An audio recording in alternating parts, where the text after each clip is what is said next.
I decided to write this film based on my experience of being incarcerated. I was sentenced to 27 months in federal prison. It was necessary that I take this journey to prison. I had to write this story. I had to be the voice for so many people that I left behind.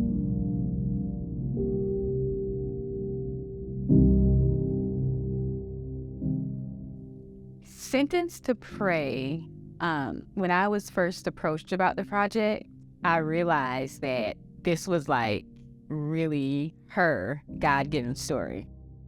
When I got into the producer mindset, I took another look at the script. So it's like, okay, now I have the producer role. I feel like I have a little bit more power to kind of adjust the script because I really didn't want to mess with the script too much because I felt like the way Sharon had it, it was laid out perfectly. One of the things I wanted to do was to add a little bit of Bettina in it, a little bit of me in it, and how, just sprinkle some of my vision in there without going too far. Me writing, I had to relive it. That was the hardest part for me. I had to relive it. I actually had to relive some horrible moments that I experienced on the journey of being incarcerated.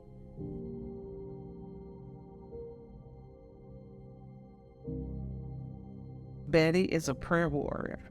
She loves her family, and she's fighting hard to overcome.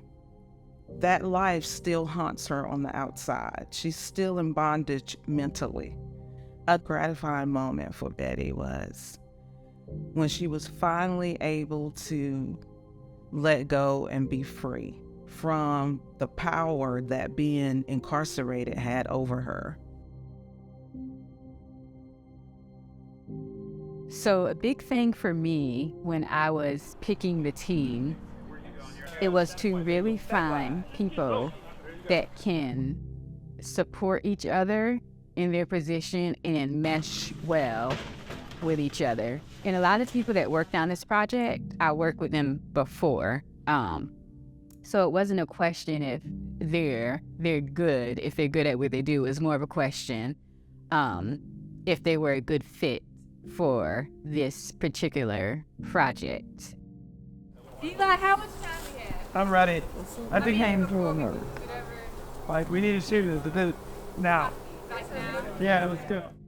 I came to the project because I've worked with Bettina for several years, and I'm the type of guy that if I establish a rapport relationship with somebody, I trust you and I want to keep building with you. And she told me that Darius was working on it, and I worked with him before, and I saw so much potential from him. And I was like, I feel like at this point in our career, we're at a place where we're ready to do something big. And I just felt like the story behind this had such a powerful meaning to it. The crew, we already know each other, so I know if we got together again, we were gonna put some fire out there. That's why I came on. I wanted to hop on board because I saw this as a great opportunity to be able to test my skill set, test my knowledge of what I was actually able to accomplish, given, doing what I enjoy to do, which is lighting. The intake scene in itself was like a very, it was a moment for the character Betty. This is the first time we're really seeing her in prison. In the script, we have this moment where our lead character Betty, she gets into a fight with another inmate, and this part of the story originally was not added in the script. So when we were actually filming the fight scene, I felt it.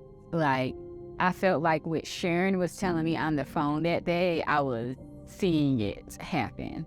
Yeah.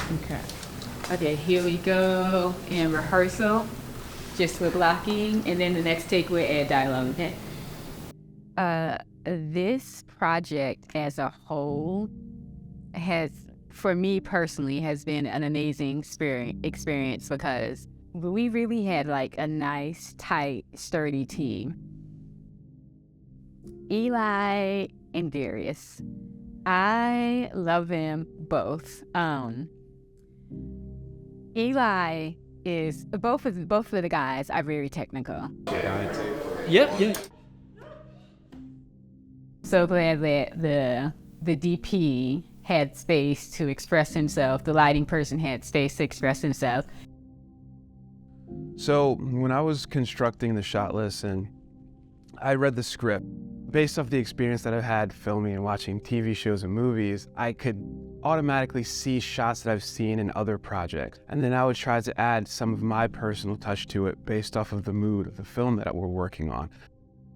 Our costume designer friend, she was so in depth with everything, and a large reason why the characters came to life is because of what she did with wardrobe and how she identified, with the characters.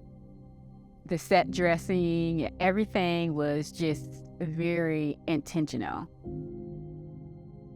Each character in this movie has a distinct personality. My intention with playing with the colors throughout the movie was to make sure that we maintain the personality of each character. Costuming for this specifically plays a very important role. Without having to deliver a dialogue, you actually see how unique and diverse each of them are. I think my favorite part was dealing directly with the director, because I like to bring the director's vision to life. And I wanted the colors that she saw for each different spot between the home and the prison, which was dramatically different. And then I got to speak with the writer, and that's what brought it to life for me. You, as the character, as the actor, are in this prison. Who do you want to see on your wall? And so they were able to pull pictures from their real life. Prison.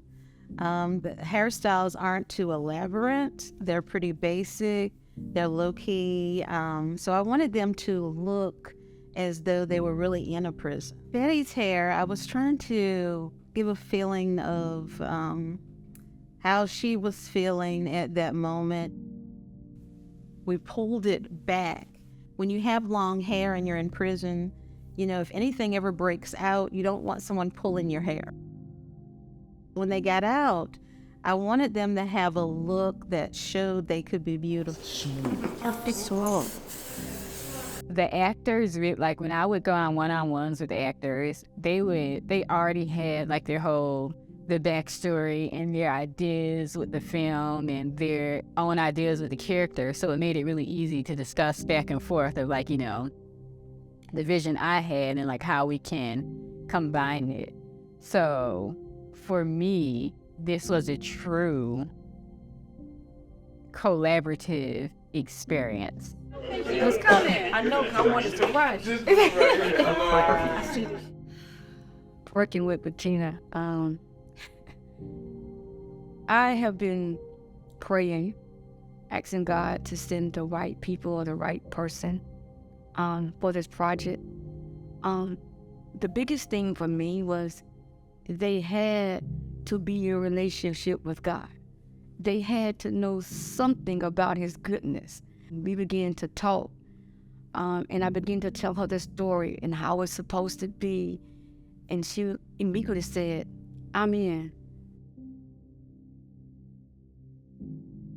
The first day of production was good.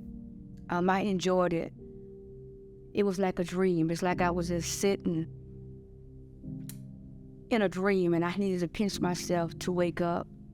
But I brought in my granddaughter who solely and truly believed in me. So sitting there watching her, it was like the best thing ever happened to me. The last day of production was my worst. Walking into a prison, and when I walked into that prison, it reminded me so much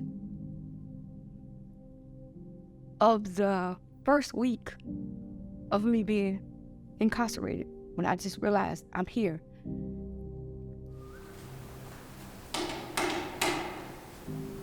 It was not a good moment at first, but I am a prayer warrior, and I believe that prayer works.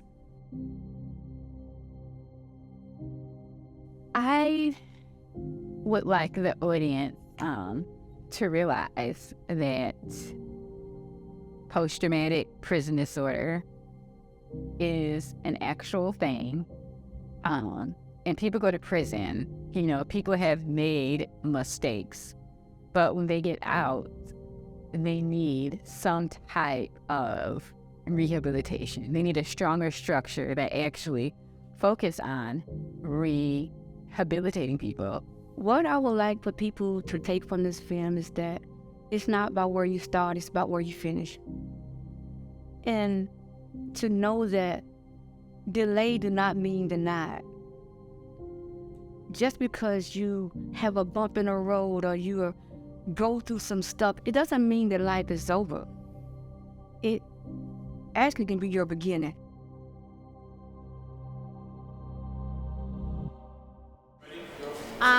She's getting her last with makeup. Do you want to go on that side or you want her to come in here?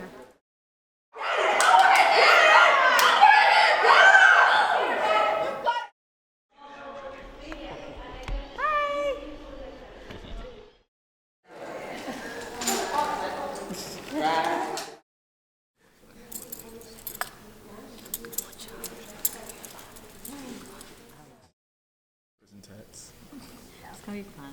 Don't you laugh? Don't you laugh? What's up? No belly. You gotta hide the belly. Stretch marks. My baby.